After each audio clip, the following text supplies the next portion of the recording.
the new kid on the block, and my campaign is about positive, common sense solutions. One of the things that I want to mention to you, because I want to build trust with you, is that I am an avowed independent that leans Republican, and that's how I got on the ballot, because I have voted Republican in the twice in the last three primaries. That is important, I believe, because today 60% of the voters self-identify as independents. So we need to be addressing some of their issues. Now, I don't pretend to represent all 60% of the voters that say they're independents, but I do represent a significant number of them, particularly on environmental issues. I feel that I am a very good selection for this campaign and for this office because of my background as a budget analyst. And this is not my first rodeo. When I first started running for office for U.S. Senate in Virginia in 2006 and 2008, the national debt was in the billions of dollars. Today, it's $39 trillion.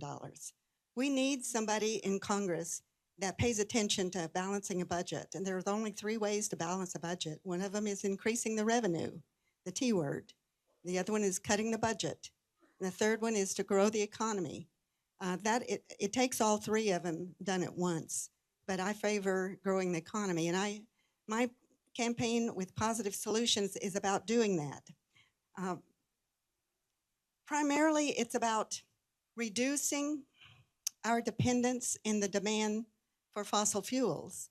Because if we can reduce the demand and lower the cost of transportation, we can lower the cost of just about everything. And that will have a snowball effect, because once we reduce the inflationary pressures, then we can expect the interest rate to come down. And with that, that will make housing more affordable, and it will make our bill to pay on the interest less. The number one expense in the federal budget these days is the interest payment on the national debt, not the payment on the principal, the payment on the interest. So we cannot keep mortgaging our children's future in building all of this debt. We cannot afford wars for oil. You know, this 67% or $67 billion for this to support the war now is, it's a lot. With my background in budget in the DOD, war is very costly. And there are other alternatives, and that other alternative, I believe, is to get alternate transportation modes that will reduce our dependence on foreign oil and on domestic oil, too. And alternate energy sources like solar, wind, hydro, geothermal, and we need to invest in developing and research and development for magnetic energy as well.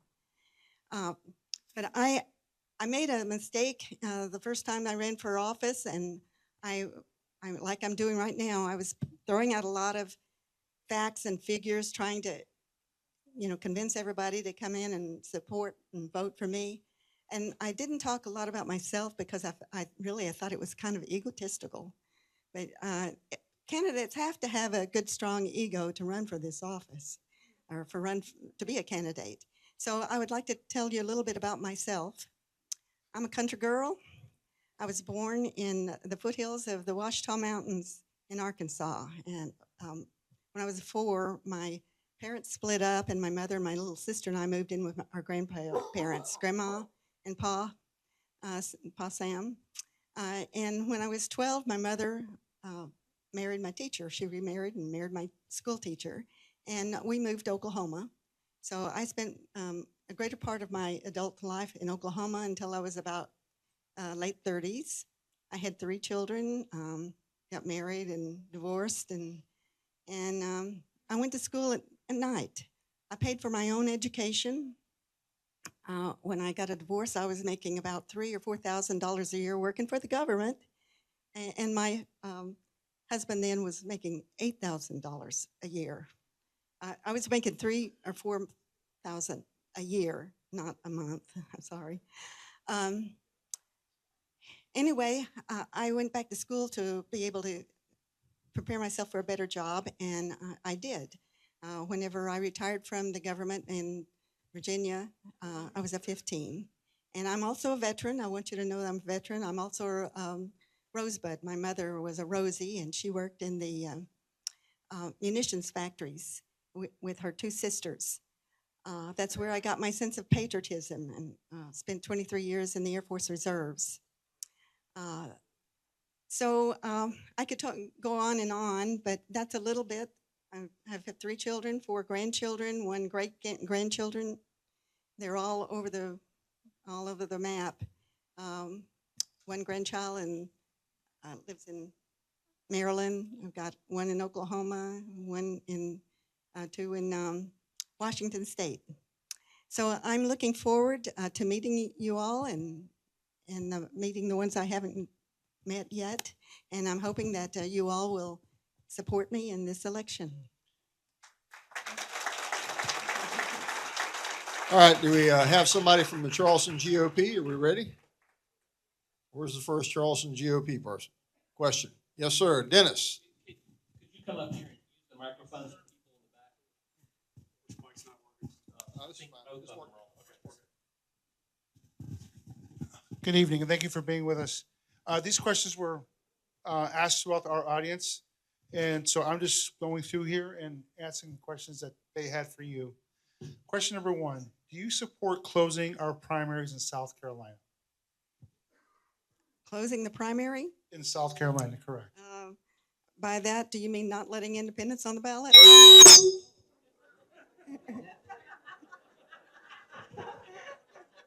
I'm good. Don't stand so close to the speaker. That's why That's why you're going to be the governor, man. You got it. By that, do you mean closing, not like letting independents on the ballot? We're Or- talking about Republican voters voting for Republican candidates in Republican elections. Well, that would mean that 60% of the voters that consider themselves to be independent don't get to participate. So I would not be for that. I believe that we need various opinions in the party, and you need to hear more party opinions than just one. And that's one of the reasons that I'm in this race, is to participate in the public discussion, to bring up issues that probably would not have been discussed were I not in the race. So I'm hoping that the party will accept me, and I'm hoping that they will consider the things that I've talked about and move a little bit in a different direction. You know, that the legislation that was enacted under Eisenhower is not serving us well now. So we need to change that legislation. We need to get somebody into Congress that will work on it and get it changed. Thank you. Okay. Okay, our next candidate will be Mark McBride.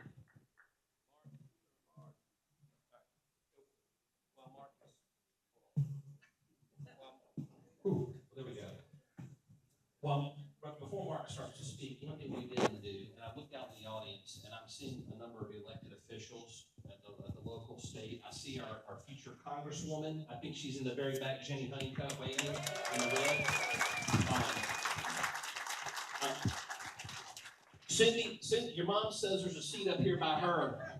I don't want to embarrass you, but there's a seat right here by your mother in the front. All right.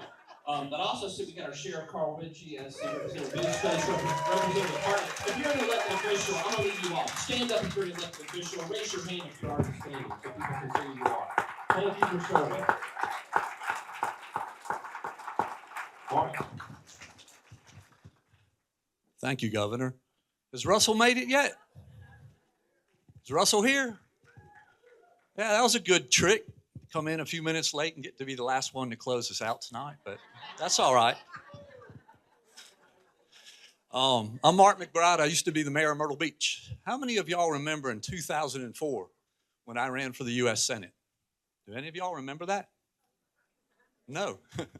Okay. When Jim DeMint wrote his book, After the Election. Page 1, he said, Mark McBride had a great populist message. Put America first. You go over there, my wife accuses me, I'm really not a hoarder, but if you go over there, I got some flyers. I have rack cards for what I stood for in 2003 and 2004. It's still over there. The only thing that might not be appropriate, because we can start it a slippery slope, the rack card says marriage is between a man and a woman. Back then, we didn't talk about transgender. We didn't talk about surgeries. We didn't talk about all those issues. But what is Myrtle Beach? Myrtle Beach, when I was there, hundreds of millions of dollars in budgets. Actually, this year, let me share y'all with something. The city of Charleston this year just set their record budget, 160,000 people. Y'all know this, colleges and everything here. You know the city of Myrtle Beach's budget with 40,000 people is bigger than the city of Charleston? Myrtle Beach is one storm away from having a big problem because Myrtle Beach, they've gone beyond purple, they're blue. Okay, I've been married for 39 years. The last time I was in this building, I was next door on December 9th. It was my birthday, but my daughter-in-law was having a birthday party. They have a great bowling alley over there. And we were over there having a bowling, and she wanted to have the little guy, Mark Struthers III, they wanted to have his birthday because she was pregnant. So we go to the party, we drive back to the house. Eliza goes into, yes. So we turn around and come back. I was like, Eliza, that would have been the favorite grandchild, but you were like 12 hours late. But anyway, I'm going to be different than the rest of them. The congressman said the other night, we're all friends and we're just all getting along. We are. But Ralph, Mark, Duke, I want to beat y'all. So there is a distinction. There is a difference between all of us. The number one issue is the economy. And the reason why we have a bad economy is because we're not putting emphasis on what is the problems with the economy, whether it's gas, food, the electric bills, inflation, all the issues we have. Because for the last 4 years, we've been under this cloud. Just like when Hugo came by and everything else, once there's a hurricane, it doesn't matter how the city operates under it. And that's what happened. We have a cloud of war over this country right now. And I'm saying, end the war now and bring the troops home. There is no matter what anybody tells you, we're losing munitions. There is no option going forward except nuclear, and that's us using it or Israel using it. There is no option. We need to come home. We need to stop it. And people don't, boy, I've lost preacher friends that don't want to talk to me because I've taken that position. Immigration, the immigration's still the same problems. When I stood at the state convention in 2004 and said, build the wall, people clapped. When I said, no, English is the official language, no chain migration, everybody was clapping and clapping, and no disrespect. After I got done, here comes Lindsay. Lindsay said, no, we're better than that. Well, now, 23 years later, we still have an immigration problem. We haven't corrected it. The question that was asked about closing the primaries, that was the same thing that was talked about in 2003. Mark keeps talking about his 3 years in Congress. The first time was the only time in the last 50 years we've balanced a budget. Well, that was under Clinton. The Republicans haven't balanced a budget in 50 years. The people going to Washington aren't doing their job. Social Security and then the debt are the great big issues. It's real simple. What are you looking for? What is the character of someone? And I'm going to get real personal with. I went to the 4 men that are on the A team. I just don't have the senator's phone number yet. And I called these 4 gentlemen and asked. I paid $10,000 for a normal South Carolinian. They'd have to work for 2 years to pay this filing fee. And I should have been on the debate Monday and Tuesday night. They could have given us all the same 5 minutes. If there were 10 of us, and Danny Lee should have been there, give all of us 5 minutes, and we would have been statewide everybody would have been treated the same. But there was a committee that chose that I wasn't qualified. Other than Mark Lynch, no one else on this. Anyway, I asked Mark, would you go to the party and for me? I'll get back to you. Let me call it back. I asked Mark Sanford. He said, put it in writing. I'll see what I can do. I asked Ralph. Ralph said, I don't know if I can do anything about it. I asked Russell. Well, Russell didn't return my call. I didn't expect him to. But something as simple as fairness, we need more of that in this party. With that, thank you, Mark McBride, the 11th.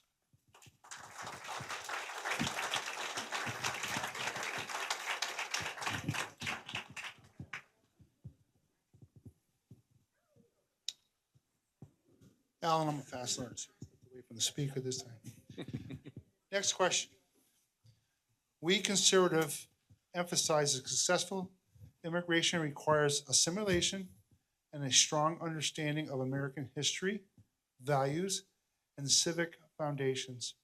What policies would you support to ensure that immigrants seeking citizenship complete these requirements, and how should the federal government respond when applicants show no interest in meeting them?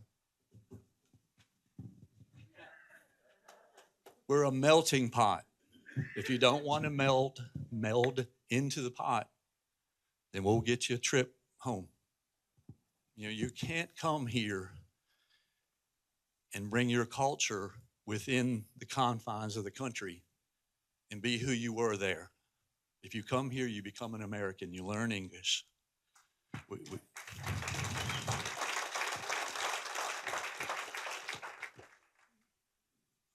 President Trump's been right. You know, another thing about Myrtle Beach, they don't have a police chief right now. They're interviewing a police chief, and one of the men in the last Final Four is from Roanoke, Virginia, and he is saying that he won't enforce ICE regulations. He won't enforce federal law. In June, they do Gay Pride Month and all that. I mean, Myrtle Beach is just, but it's real simple. You have to come in and you have to be an American. You have to learn. You have to have some basic skills. And there are a lot of people that want to come here because we are the greatest place that's ever existed. But we have to start putting the people first, and we're not. We're worried about going all around the world and solving everybody else's problems without solving our own. Thank you. All right, thank you, sir. Next up, Duke Buckner.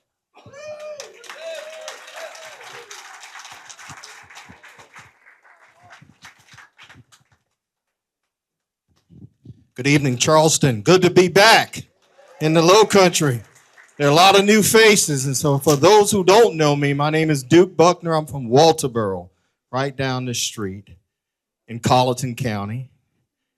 Before I became a lawyer, I was a public school teacher. I taught English, 7th and 8th grade, any middle school teachers in the house. High school English, I taught 11th grade. My wife and I, we went into the newspaper business, so we were in the publishing business for 6 years, published a weekly newspaper. And then I got into law school down in Fort Lauderdale, Florida. Graduated from Fort Lauderdale, Nova Southeastern University, came back in 2009, served on the Walterboro City Council. That's my background. And I say all that to say this, and this is why I'm running for the United States Senate. Simply this: we must stop the socialist revolution from happening in our country. And I want everybody to know and have a good understanding that there are 2 revolutions that have to happen before we get to communism. 2 revolutions. The first is the democratic revolution. That's when the people rise up and revolt against the monarchy, oligarchy, feudal system. We had that revolution in 1776. When the Patriots said, taxation without representation is wrong. And Patrick Henry said, give me liberty or give me what? Death. We had that democratic revolution in 1776. But the second revolution that has to happen before we get to communism is the socialist revolution. We haven't had a socialist revolution in 250 years. But the socialist revolution is this: the government will take over private property, meaning you will own nothing. They will take over private enterprise, meaning they will control business. They will control the means of production. And there can be no socialist revolution without the government takeover of agriculture. If the socialist revolution happens, the next step is communism. And we know what communism is and what it looks like. Millions of innocent people die through starvation, through Communist Party purges where they just grab you, take you out, put you on your knee, have you confess to something you didn't do, and shoot you. Or through suicides and depression. That's where we're going, ladies and gentlemen. But I'm here to tell you, we are not going to allow the socialist revolution in the United States of America. We will not allow it to happen. And there are two ways that socialist revolution can happen. First is democratically, by electing socialists to public office all across the country. Starting in the great state of New York with Mayor Mondani, who is a socialist. In the largest city in America, a socialist. The socialist revolution can also come about by just straight up violence. And we see that happening with violent clashes with police and ICE officers. These folks are getting paid to protest. Okay? We had an assassination attempt on our president. Not only once, but a couple of times. And then we had Charlie Kirk shot down in cold blood in front of millions of people. Dead. Because the socialist revolution, they are playing for keeps, ladies and gentlemen. And we, the people, have to do what we can to stop it. I'm the only candidate that's talking about this. I'm the only candidate that understands that all roads behind the socialist revolution, in my opinion, leads to China and Russia, because they have a mentality to spread communism all around the world. They will support revolutionaries, so-called revolutionaries, to bring about socialism. And they've been driving that wedge between us since the 1960s. And they are getting louder and they are getting stronger. And we must stop them. And that's why I'm running. The reason why the socialist message is so appealing is because of the high cost of food, rent, utilities, etc. And I'll say this real quick. If you went home tonight and you got home and there were 50 people in your yard saying, hey, we now live with you, and the government made them stay with you, after 1 month, what's going to happen to your water bill? It's going to go up. What's going to happen to your light bill? What's going to happen to your food bill? That's exactly what happened when we allowed millions of illegal immigrants to come into the United States. So to bring prices down, we need to deport them and send them back home. I'm Duke Butler, running for the United States Senate, asking for your vote and asking for your support. We can stop together, we can stop the socialist revolution from happening in our country. Thank you. Duke, thank you for tonight. Mr. Chairman, I have the toughest job in politics, speaking after Duke Buckner. Duke, here's my question from the audience. Last year, the Army Corps of Engineers completed the Charleston Harbor Deepening Project, a critical step to maintaining the Port of Charleston. The $138 million in funding for this project was secured by Senator Lindsey Graham.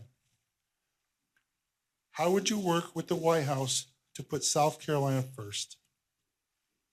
Well, first of all, I believe a senator's main responsibility is to work for the constituents that he or she serves. So it's always South Carolina first, if I'm your senator. And if I have to disagree with the president on an issue, I will.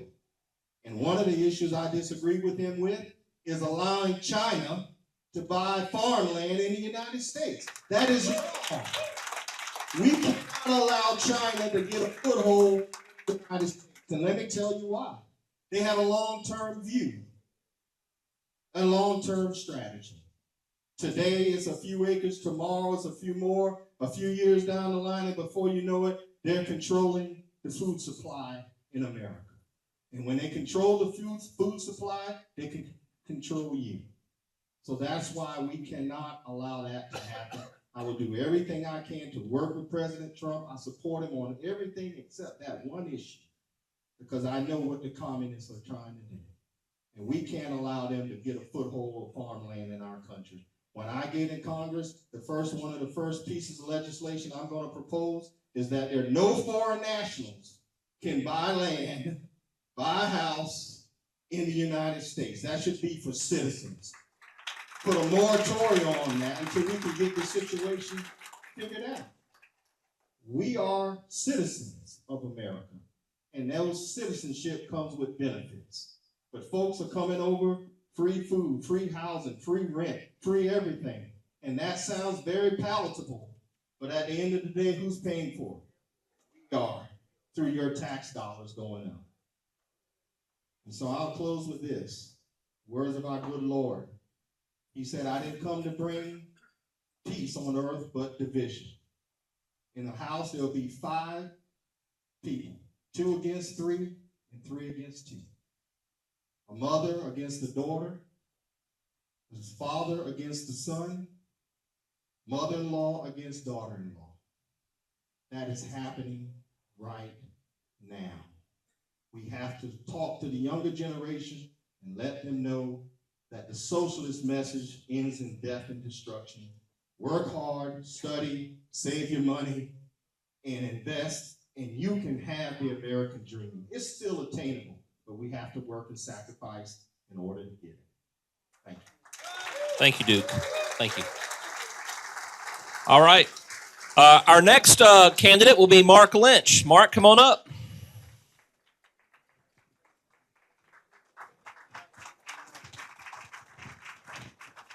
Thank y'all. This is an awesome meeting. I'm so glad the voters are getting to hear from all of us. And Mark, I don't know if you called Drew or the people that were responsible for these rules.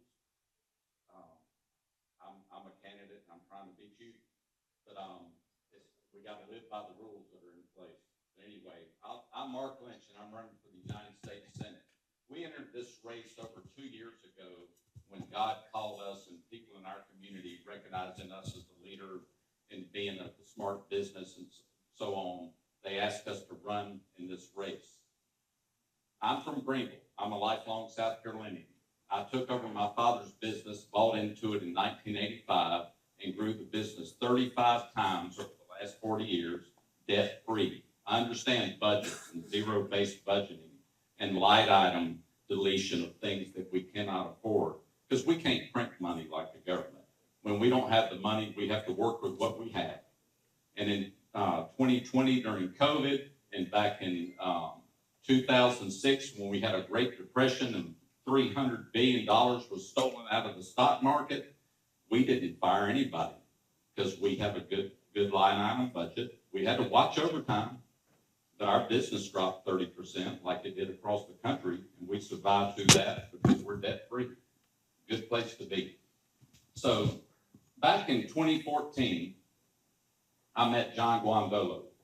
He was one of the leaders in the anti-terrorism division of the FBI after 9/11. He worked closely with Phil Haney.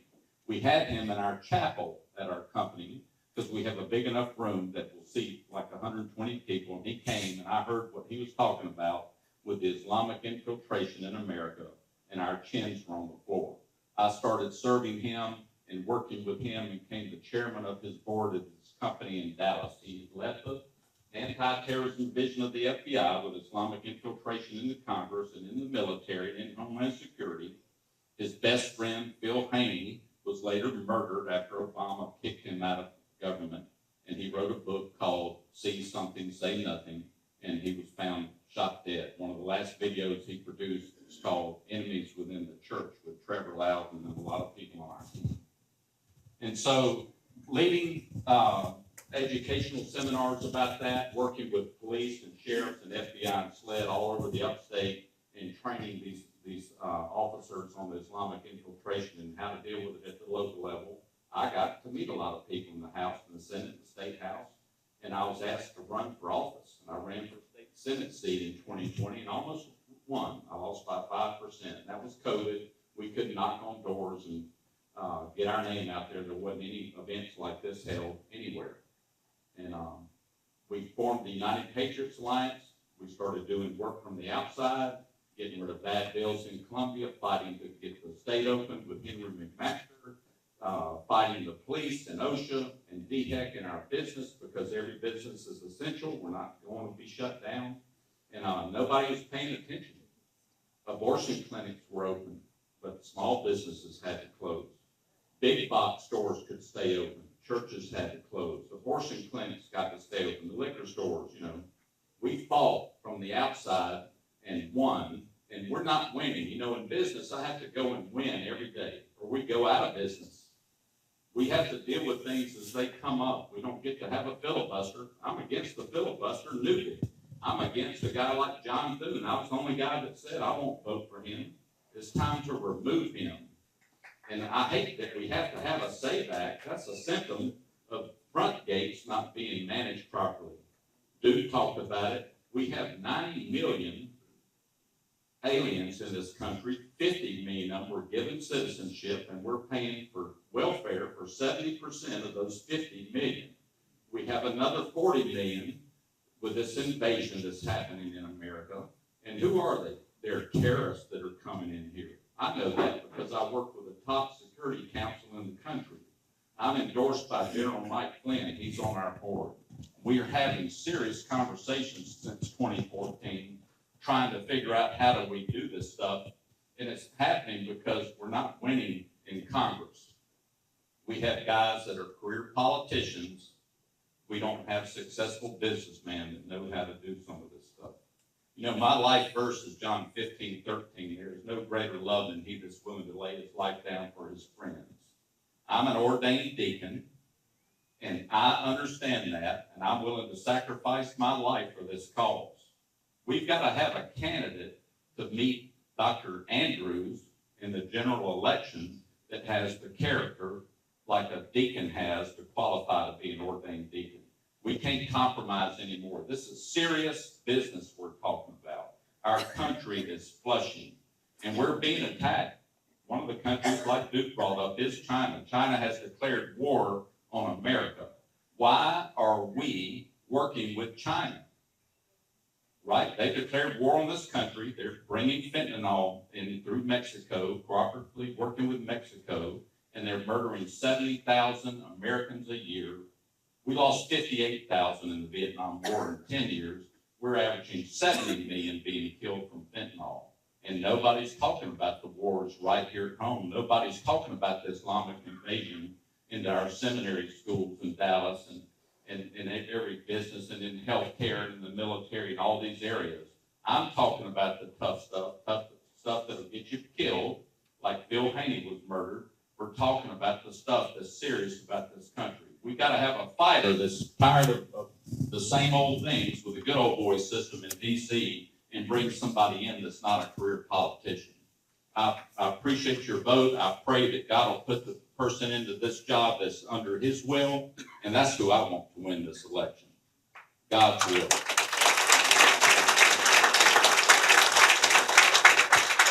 Mr. Lynch, thank you for being with us tonight.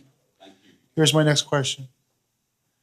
What positions and or objectives do you have that are different from the others who are running for this position? And explain why someone should vote for you. Yes. Again, it's about winning. The problems we have, because nobody's done anything about these problems, we just talk about it. In our business, like I said, we can't talk. We have to analyze the problem, come up with a solution, pull the trigger, and finish it, right? I'm a finisher. So that's what I'll do. And I'm 100% pro-life. If you want to go up against Annie Andrews, she's pro-abortion. I'm 100% pro-life. I believe life begins at conception, and we can't murder life. We've murdered over 64 million of our own in this country. We're our own problem. God's hands are off this country. We've lost his favor. We've got to bring God back first and forefront, and that's what I stand for. We wear these crosses with the American flag because the only way we're going to make America great again is to bring God back first. That's how this country was founded. And if I'm the enemy, if I'm the Islamic terrorists that are here, or the Chinese socialists and communists, Mamdani, and Duke, I said this last time, the biggest problem he has is he's a Muslim. We didn't hear that after 2 weeks after he announced to run. We only heard he's a socialist. We are being taken over, and we're being taken over by our own hands, and we're paying for the destruction of this country. If we're not attacking what's happening, and we need a moratorium with the illegals that are coming in here, we need to take a moratorium on immigration and get this cleaned up. We're losing our culture, like several other candidates mentioned. But I'm a fighter again, and we've got to talk about things that mean something, and we're not addressing the real issues at the root causes. Having E-Verify, we talked about in the debate the other night. E-Verify is also a symptom of the front gate not being handled. As an employer, I've got to try to catch the criminals and the illegals that came in this country and have E-Verify because they've been in here and they've made it all the way to Greenville, South Carolina, illegally. They're in this country. It's time for people to understand how to solve issues. To be a leader in the Senate, and I do that in our buying group in America with 3,000 of the largest appliance and TV and electronics dealers in the country. And when nobody will speak up against the president of Whirlpool or Tempur Sealy or Sony, they bring the mic to me. And they say, Mark, you're going to have to kick it off. Because everybody else sitting in their chair with a knot in their stomach, scared to say something. Once I bring it up, the people will run and follow, right? Somebody's got to have the qualities of a leader. God's blessed me with that, and dealing with LGBTQ and DEI and all the issues in transgender sexual surgeries for children that Dr. Andrews is about. You've got to have a fighter that's the complete opposite, that's a strong Christian that knows how to deal with that, because this is spiritual warfare. It's not a game. It's Satan versus Jesus. It's not even the Democrats versus the Republicans. And sometimes we're our own worst enemy. We're fighting internally with the disunity in our own party. And we've got to have somebody that represents truth and brings God first again back. And that's me. I'll do that. So there's a difference, right? We have an opportunity to all the voters out there watching.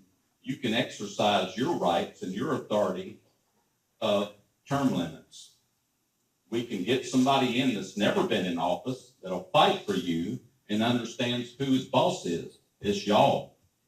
And we have got to turn that back around, because we the people run this country, not our elected officials representing us in D.C. or in Columbia, right? I'm America first all the way. America first means American jobs. It means the money stays here. It means if we're bankrupt, we got to settle our bills that we owe with the interest that we're accumulating for our grandchildren from second, third, fourth, fifth generations. They can't handle it. And we've got to be willing to bite the bullet and pay the debt down and stop printing money and work on what's America first. We're losing it. And I'm tired of it. That's why I'm running. We've got to bring real, true patriots back in office that represent us. That's where the problem begins. They're not dealing with it, and I will. So I appreciate it. I hope you exercise your term limit rights. I jumped in this race when Lindsey Graham was in office, when it was risky, and I had $50 million spent against me, slandering me, and attacking me because they knew I was the real deal. And I want to say this. One thing Lindsey talked about was this. I did have a drug addiction problem 42 years ago. I went through the fire, found recovery, made a recommitment as Jesus as my Lord and Savior. I defeated addiction, and I've been clean and sober over 40 years. And I met my wife, Sarah, of 38 years in the recovery program. And there's no way I'm for legalizing marijuana and cocaine. That was one of Lynch's campaign attacks with one of the groups in Charleston that came out. It's a total lie. 50 million, and we still finished at just under 30% of the vote. And we're back. I'm not a quitter. I never, ever, ever, never give up. And that's what you have in me, a true fighter that'll stand and face evil and deal with it. I'm God's child. No weapon formed against me shall prosper. If God is for me, who can be against me? That's me. Thank you.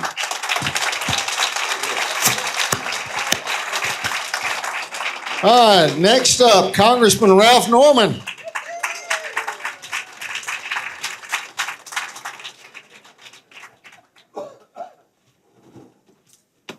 Good to see you. Wow, what a crowd. Thank y'all for coming. You could be anywhere and you're here in the holy city of Charleston, South Carolina, listening to politicians, and it's an honor to address you. Folks, let me tell you that a little bit about myself, why I'm running, and why I'm the best man for this job. I'm from Rock Hill, South Carolina. I've got 4 children, 17 grandchildren, been married to the same woman 51 years. I turned 40 last week, too. I didn't get Christmas presents. I did not get Christmas presents, or birthday presents, or Christmas presents from you. I, from Rock Hill, went into the family real estate business after Presbyterian College, which I graduated from, and made my career in real estate development for over 40 years. The reason I got into politics, after our children were raised and out of the house, that's our first priority, is raise your children. And they were out on their own. I went into the political arena. The best decision I have ever made, because you can make such an impact on people in this state and in this nation. Served a brief time in the General Assembly, and then was elected in a special election in 2017 for Congress. Been there 8 years. Why am I running for the Senate? A couple of things. One, the Senate is the most dysfunctional body in government today. It's where good bills go to die. The Save America Act comes front and center stage to every American, which just shows that you are a legal American before you can vote. That's all it does. And we can't get that passed. That's part of the Constitution. It's pitiful. I have got a record that is second to none. We are getting ready to elect a person for the next 6 years. You're going to get married to that person. You need to know the background. If you hired a pilot to fly a plane for you for 6 years, you'd want to know how many successful landings he has had. If you hire a doctor, you would want to know how successful that doctor was. Everybody ought to be here, folks. Everybody ought to be here and answering questions. And it ought to be. I was on a debate the other night, and I said, why don't you make these an hour and a half? Answer something in 30 seconds, or it just doesn't give you a fair indication of what the answers are, because you don't have time. All that being said, I've got a successful business career where I made my money, not through business, not through serving in office. And I've got the most conservative record of anybody on this stage. There is a reason Rick Scott endorsed me, most conservative, one of the most conservative senators in the Senate. Mike Lee, Jim DeMint, Mark Meadows. They picked me because they have watched my record over what I've done. And I'm proud of it. You know what you get with Ralph Norman, Heritage Foundation, Club for Growth, all the conservative ones that rank how we vote grade you. Turning Point USA endorsed me. And I say that because they know what I will do under pressure. Lobbyists have no sway over me. I don't need anything out of politics. That's why I'm the best man for this job. I will promote this country as never before. And we're at a tipping point as to where we're going. It is socialism. I will support any of these fine gentlemen that are running against you. I don't want to beat them, but it's up to you to decide who you pick. But we got our backs to the walls when it comes to saving America. And if we don't do it now, I don't think we ever will. I will go to the Senate. I will wake them up. I will stand up and I'll speak up the truths that will get this country solid. Now, the overall agenda I have will be to pass the SAVE Act under whatever condition needs to be done. Nuking filibuster, a walking filibuster, we will advocate for all of that.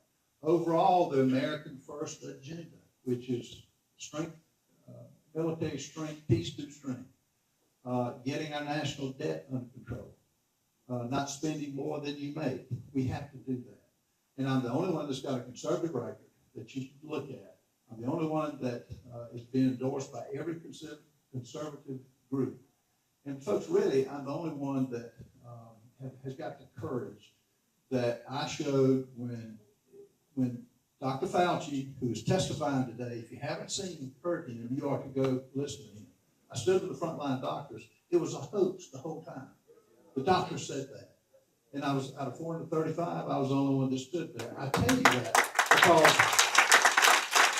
what I will do when I'm in the Senate is what I've done in my life and what I've done while I was in Congress. And whether it's a business, raising children, or voting in Congress, faith, family, and freedom. That's what it's about. That's it. And that's what we will promote. And it's such a pleasure for me to be able to do this. And I look forward to getting your vote. And Ralph Norman for Senate.com.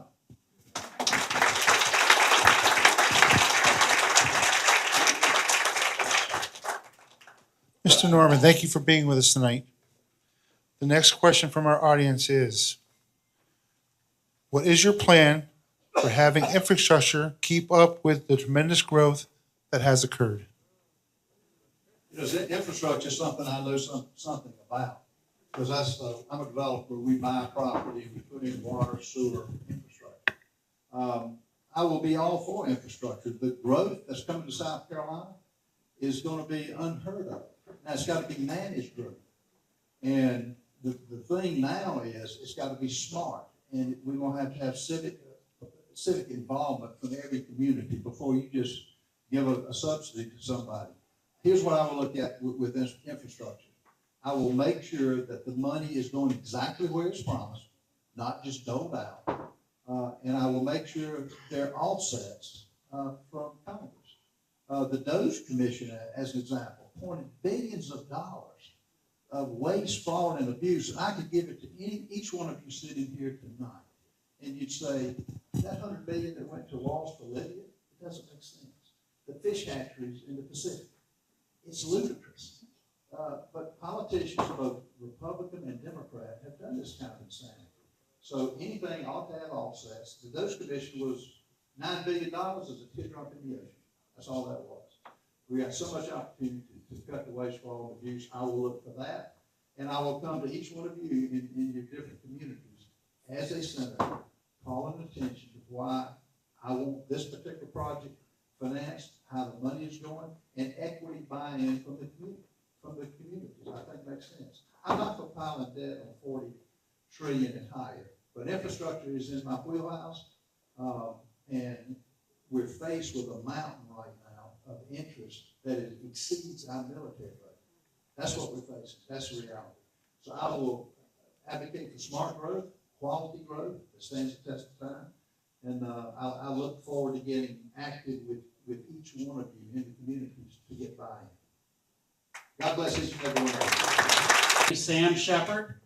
I'm a scientist by training, an inventor, and up to this point, I'm not a politician, but it may cost you your governorship. We were in the restroom together, and my grandson met our next governor, and he was so enthralled with it that he talked to me for probably 30 minutes about he had met the governor of South Carolina. So we're in the restroom together, and I'm telling him this, and I said, I'm not a politician. And he turns around and he said, I said, well, my grandson says that the governor's probably the first politician he ever met. And our governor turns around and says, no, Mr. Shepard, he knows you. Starting my political career, where I come from Ohio. I grew up in a coal mining town called Bethesda, Ohio. I worked in the coal mines, 1,100 feet underground, 13 miles horizontal. And as a laborer in a coal mine where I worked, they issued knee pads. And I worked for 8 hours on my knees with a sawed-off handle, shoveling coal onto a belt that had fallen off. I was raised on a farm, but the coal mine gave me enough money. I had 3 choices. I could go to Vietnam, I could work in the coal mine for the rest of my life, or I could go to college. College looked pretty good.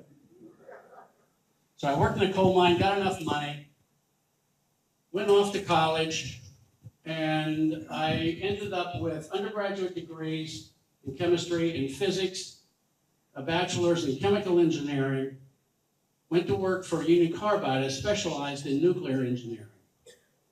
And Union Carbide had a great nuclear program. And then 3 Mile Island. And I thought, this just ended my career. So I went into the polymer business. Built reactors and engineering equipment for polystyrene, polysulfone, and bakelite production. The interest in looking out of how the universe works, I was always in awe. I was always seeking. And to this day, I have 44 international and domestic patents. I'm a diplomat of the American Board of Forensic Examiners. I was called up after 9/11 as an event analyst to find all the possible terrorist sites. It then became Homeland Security. It started out as the FBI. So I just resigned from corporate America and decided to go and solve problems. So whenever the military or civilian companies had very difficult problems to solve, I would get a chance to look at those problems.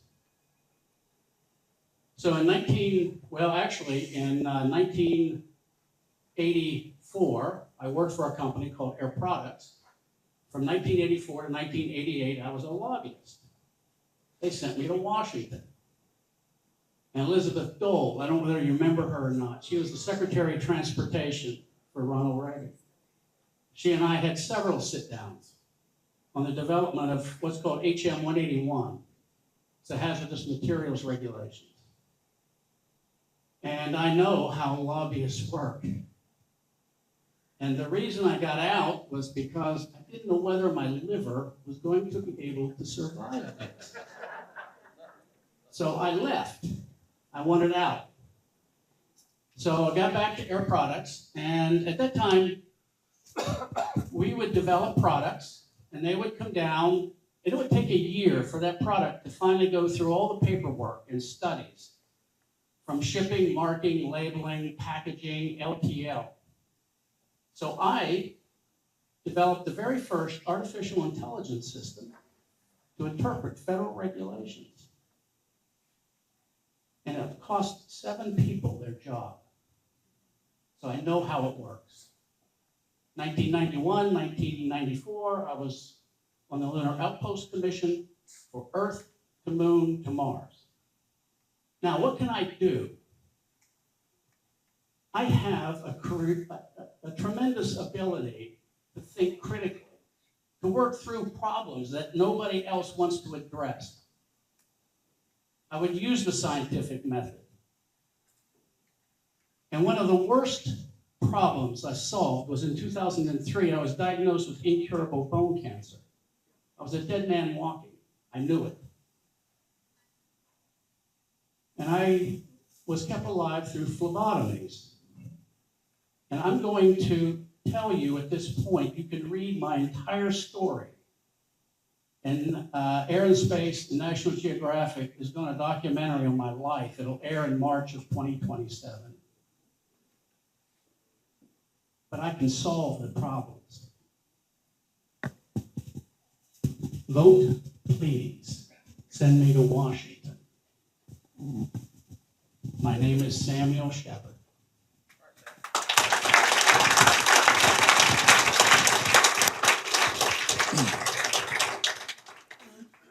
Mr. Shepard, thank you for being with us this evening. Here's the next question from our audience. This election isn't simply about choosing the most conservative Republican. It's about choosing the Republican who can win in November. What makes you the strongest candidate to defeat Dr. Annie Andrews, and what evidence from your record should convince Republican primary voters that you are the best choice to keep this seat in Republican hands? Great question. Thank you for that. Annie has intellect. She knows what she's doing. She's wrong, but she knows what she's doing. I can beat her on every single idea and belief she has. From when does life begin? I know scientifically it begins between 24 and 32 hours after fertilization. I can describe that. I know how the world works from a single cell all the way up to what's at the center of a black hole. Her intellect is what they're counting on, is going to put her in that senatorial position. We better be smart enough to figure that out. And I believe I have that skill. I can whoop her. Thank you. Next up, former Governor Mark Sanford.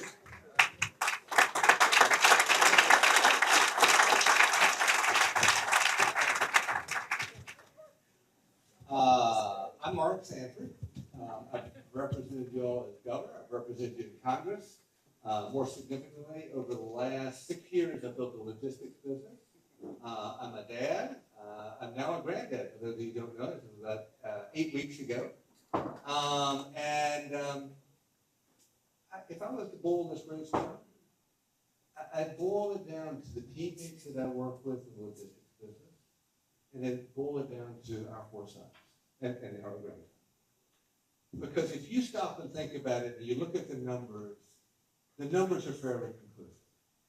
We are walking our way toward the most predictable financial crisis in the history of man, and we're not doing anything about it in Washington, D.C.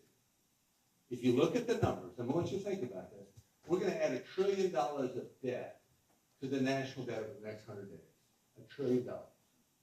We're not even having a conversation about it. And what's interesting to me about $1 trillion is it kind of sounds equal, like million, billion, trillion.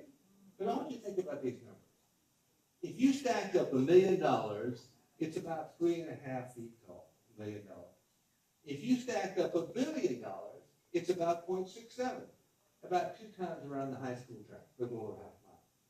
If you stacked up $1 trillion, any guesses? The moon? Not quite that far. But, yes, 670 miles. So get on I-95, leave Charleston, drive to Newark, New Jersey, have $100 bills stacked up the whole way, and you're at $1 trillion. And you think about what that means. I mean, it's interesting to me that Admiral Mike Mullen, when the former chairman of Joint Chiefs of Staff, when asked, what's the biggest threat to American security? Answer is not the Taliban, not the Chinese, not the Russians. He says the national debt. And so I would simply say, if you agree with that submission, and I think it's accurate, and it has so many ramifications in so many other areas. I mean, think about, as was mentioned, we will spend as much on interest payments this year as we will on defense. You think about Social Security. So many people depend on Social Security. We're 5.5 years from Social Security Trust Fund being bankrupt. We ain't having a conversation about it, DC.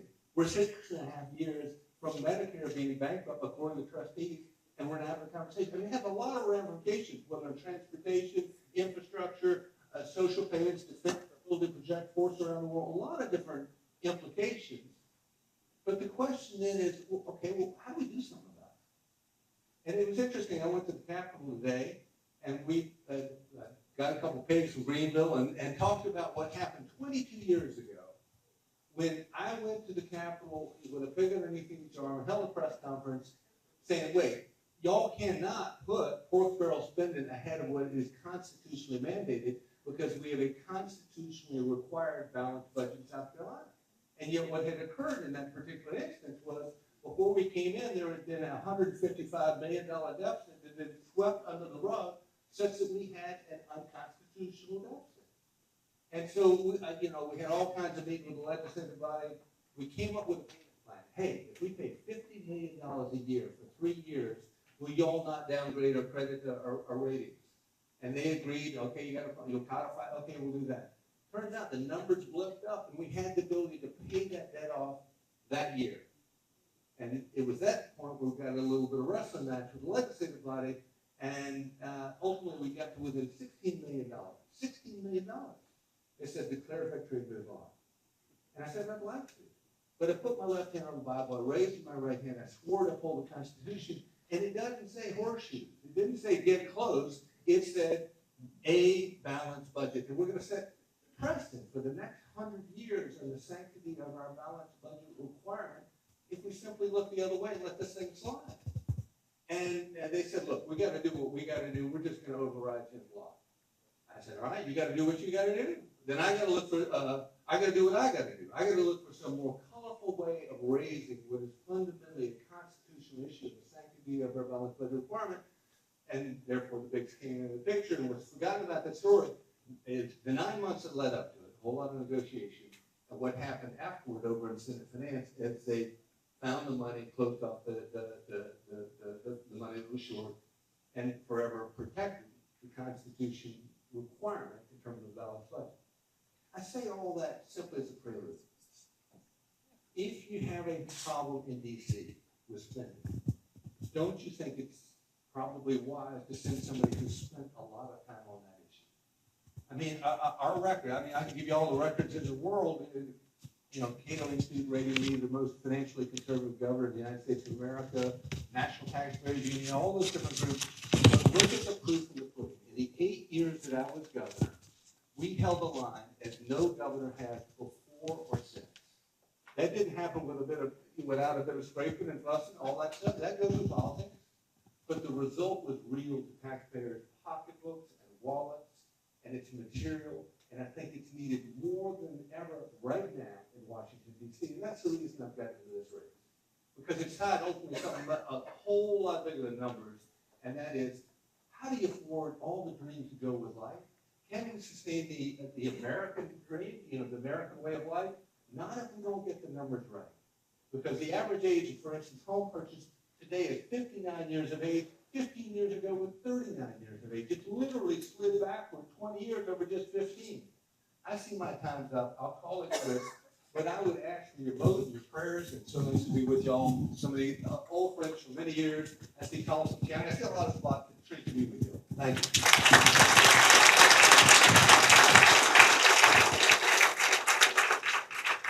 Mr. Sanford, thank you for being with us this evening. Next question. Democrats have made it clear that they will abolish the filibuster the next time they take control of the Senate. The DSA, which is rapidly taking over their party, intends to abolish all checks and balances starting with the elimination of the filibuster, but going on to the elimination of the Senate and squashing the independence of the president and the judiciary. Given that the Republican Party will never benefit from the filibuster again once it is at any point lost control of the Senate, the filibuster today only benefits Democrats. Would you therefore support abolishing the filibuster? Well, the way it was phrased, I don't know if I have any choice but to. I think it's sort of a leading the witness there on that one, but I'll go with it anyway. And I want to be fair to each of my colleagues, because we were in a debate the other night. We all answered affirmatively to that question. I think what's important are two things that you say. One is a reminder to every one of you of how absolutely crystal clear the founding fathers were in believing that the democratic process and our republic underneath was not a spectator sport. I mean, you talk about them abolishing this and that and whatnot. Ultimately, the pushback that the founding fathers intended was each one of y'all making your voices heard and saying, I ain't putting up with this. I don't care what I can do. I may be just sticking stamps on an envelope in some campaign. I may be going and putting up yard signs. All the building blocks that go with politics, but it's incumbent upon every one of us. And again, I credit, as Ralph did, each one of you for being here tonight, but it's important that each one of you grab 10 friends and say, hey, we are at a tipping point as a civilization. It's really important that each one of us not only be involved, but we get 10 friends to be involved. So I say part of the bigger construct of what you're getting at rests on all of us being involved. As to the filibuster specifically, what I said the other night, we had a debate on this, I said, you got to look at the construct of filibuster. You know, it's a relatively modern invention. It came about in 1975. So it was not here before 1975. I believe in a constitutional framework for government. I believe that the founding fathers were very, very clear in what they laid out. It made complete sense and all still makes sense. And so when I think about the filibuster, you do want a deliberative Senate. You want it to be much more deliberative than the House. There's real value there. But have a real filibuster. And that's the old-fashioned kind. You know, Strom Thurmond actually holds the record for the U.S. Senate in terms of length of filibuster. And I don't know whether it's reading a phone book or reading a child story. I don't know. But he got up there and stood for basically a day and kept on rolling. Now, if you have a filibuster like that, guess what? People will be less inclined to go in that direction. Because a filibuster now is, well, I'm going to go out to dinner with my buddies and we're going to come back over. It's still sort of pending. That ain't a real filibuster. So I say I'm against ending. I am for ending the filibuster form, and I'd love to go back to the old style filibuster where you can talk, hold the floor as long as you want, but you got to stand there. Thank y'all. Appreciate it. Thank you, Governor. Okay, we have, I think, the last candidate of the evening, Congressman Russell Fry. Congressman Fry, the calm is yours.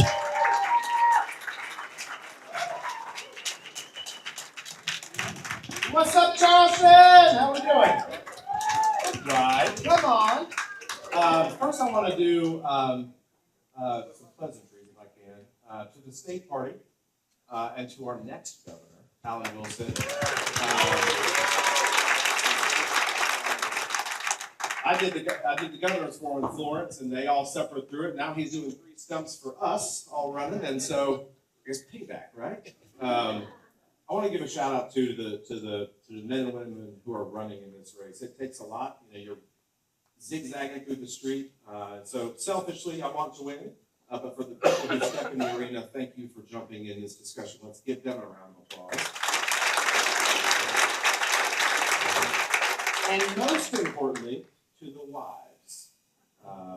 My wife Bronwyn's in the back. Bronwyn, wave. All the wives, it is very tough to do this. And the things that they do, they have to, you know, we get punched and we just take it because that's what we have to do, right, Mark? This is just kind of what we signed up for. They want to fight, right? That's our best bodyguard right there is our wives. But it is great to be in Charleston. It has been a wonderful, I think a wonderful journey zigzagging through the state. And I'm excited. I'm excited that we have an opportunity to really put a conservative in the Senate seat, a conservative in the fight. And what I'm excited about is that we get to go make sure, Drew, that South Carolina continues to be a red state. Are you ready? Are you ready for this? You got a great candidate in Charleston and Jenny Costa Honeycutt. She's going to be great. Yeah. It's that important. Look, I'm from Surfside Beach. Grew up in Sockasty. I like to say that I can surf and knife fight, which is kind of an attribute that you might need in Washington from time to time. But I grew up with meager means. My parents busted their butts. You've heard, I'm sure you've seen the TV commercials, but it's true. Our heat came from a kerosene lantern, which is both nostalgic and disgusting all at the same time when you smell that kerosene. And in the summer times, Mark, it was a box fan, right? This is what you did. But the thing that impressed me, I think impressed upon me at such an early age, is the determination of a small family and two parents that didn't have much to provide and make a better life for their kids. The things that they sacrificed, the time that they put into it, the hard work, the faith that they instilled in us boys at an early age. These are the hallmarks of a truly great country. You agree with that? Yes. Only in America can that happen. I think about Tim Scott and the story that he has, single mom, how he grew up. It wasn't easy. And now he is one of our only current senator. And he's doing a great job. So I think about the promise of this country. 250 years ago, we just celebrated. A lot of fireworks, a lot of fanfare. We have survived 2 world wars. We have survived depressions, recessions, the Civil War. We have survived it all. We keep getting punched and we get back up. Am I right? That this country, through all countries, would have fallen far before we ever reached this point. Benjamin Franklin in 1787, he walks out after they ratified the Constitution. Somebody runs up to him and says, "What have you done? What have you given us?" Y'all remember what he said? "A republic, if you can keep it." That was the charge then in 1787. And that's still the charge for us today. That what is our path for the next 250 years? What are the things that we're going to do to deliver this country off better than we found it? Think about the Boy Scouts. I'm an Eagle Scout. I think a lot of these guys probably are too. You're supposed to leave your campsite, leave no trace. Leave your campsite better than you found it. This is our calling as Christians. This is our calling as people. That your campsite, your church, your community, your state, and your country, in whatever way you can serve, if you can leave it just a little bit better, then you will have done your job. Do you think that this is the first generation of all the generations of Americans that will hand this country off worse than they found it? Do you think that we will do that? No, we will not do that. We have to rise to that occasion. It is that important. I think about what I would like to focus on as your next U.S. Senator is a family-first agenda. Keeping your taxes low. Washington has too much of your money, right? If you want to have a family, an expanded child tax credit. These things help deliver real opportunities for the middle class. Backing the blue, this seems like a slogan, but it is more than that. We are tired of the lawlessness of the Joe Biden border crisis, and we're never going back to that. We are never going back to that. We saw a rise in fentanyl in our communities and overdose deaths. If you're trying to rent a home, good luck, because all the housing has been taken. This affects your bottom line. It's not enough to just assume that it's going to happen. We have to close these loopholes. That is something that a new Congress should do. We have to get back to the basics on infrastructure spending. It is a core function of your government. There's a lot of bull stuff that your government funds. Get back to the basics and focus on infrastructure. And finally, stop the radicalization of your federal government against your own citizens. We saw this with Joe Biden. If you were a Catholic, you were on a watch list because you were an extremist Catholic. If you were a parent that wanted to be involved in your child's education, you were targeted and put on a watch list. That's not what this government is about. That is not the republic that Benjamin Franklin thought about. So as you think about this race, elect a fighter. Elect somebody who's willing to go toe-to-toe with the radical left, with the Marxists. We see them getting nominated. Elect somebody who's not just a fighter, though, but who has delivered conservative results. And if you have done that, and if you've done that in all types of government, then you will have elected good people who want to do the right thing and make sure that this country survives for another 250 years. Thank you for being here. I'm Russell Fine, and I'll be honored to have you vote.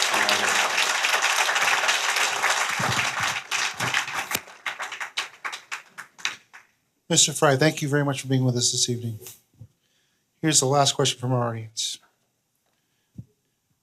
There are concerns about gas, food, housing, and electricity costs, just to name a few.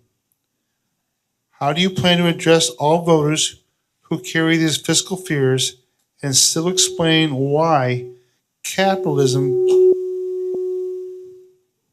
It wasn't me.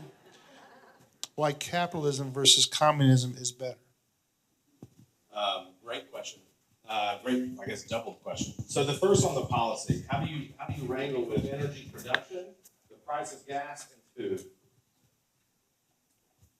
Washington, and we all know this, you have government bureaucrats that sit in an ivory tower, and they have never been in the field in which they are trying to regulate. And they go, how can I screw the American people today?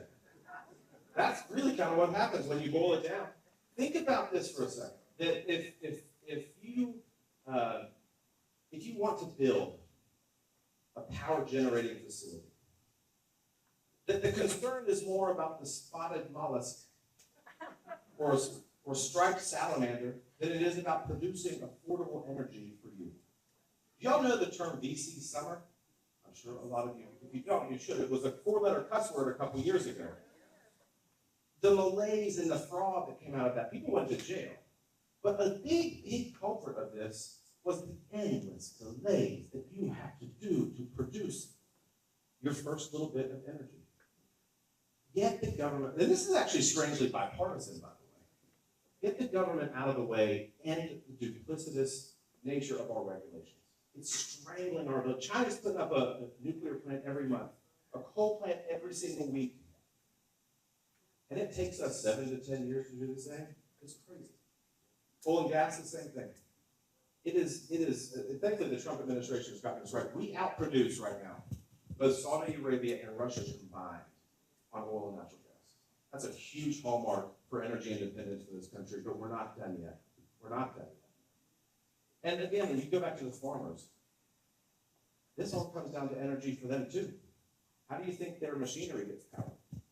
Make it easy. You know, there was a unanimous Supreme Court decision last year during the Biden administration, unanimous, that slapped down the federal government from saying that a ditch was a navigable water under the waters of the United States Act, WOTUS.